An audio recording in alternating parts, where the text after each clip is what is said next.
उत्तर झाल्यानंतर उत्तर होऊ दे त्यांचं. माझं झाल्यावर त्यांचं उत्तर होऊ दे.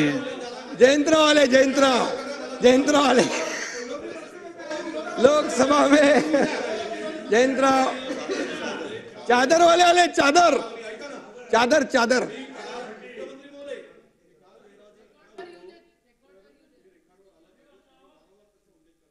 अध्यक्ष महोदयांना अरे मी काय आरोप नाही केला आपल्यावर. नाही, आरोपाचा विषय नाही. मी इथे सभागृहात होतो. मला त्यावेळेस माझी प्रकृती अस्वस्थ वाटत होती. मी अध्यक्ष महोदयांना विनंती करून पत्र पण पाठवलं आणि मी सभागृहातून बाहेर होतो. सॉरी, मी 4 वेळा माझं ओमिटिंग झालं. मला हायपर एसिडिटी झाली होती आणि एकदम सगळे माहिती देत आणि कोणाला सांगितलं. अरे बाबा नाही ना, तुम्हाला त्यामुळे मी गैरहजर होतो बजेटच्या वेळेस. गुलाबराव पाटलांनी काल, ऐका ना सीएम साहेब, एकच मिनिट, गुलाबराव पाटील सुद्धा उल्लेख केले, ते सुद्धा रेकॉर्ड काढून टाका. आणि आपण त्यांना अडवायला पाहिजे होतं की जर असं कुठला आरोप हेतुआरोप होत असेल तर आपण अडवायला पाहिजे होतं, अशी माझी आपल्याला विनंती. तुम्ही लवकर बरे व्हा. तुम्हाला माझ्या शुभेच्छा आहेत. मजबूत विरोधी पक्ष नेता या राज्याला पाहिजेच आहे. त्यामुळे मी आपल्याला एकच सांगतो, अध्यक्ष महोदय, आता आपण हे धोरण करूया. या धोरणामध्ये एक नियमावली तयार करू आपण.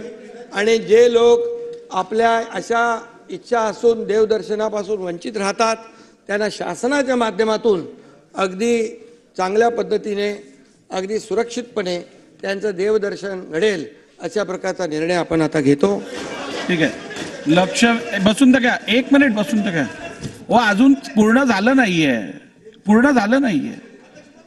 लक्षवेधी क्रमांक 3च्या चर्चेदरम्यान सन्माननीय मुख्यमंत्री यांनी माझ्याकडे पटलावर काही कागदपत्रे सादर केली. ती कागदपत्राबद्दल मी सभागृहाला अवगत करू इच्छितो. सन्मान्य मुख्यमंत्र्यांनी माझ्याकडे जे कागदपत्र सादर केली तो 28 जून 2024चा शासन निर्णय आहे.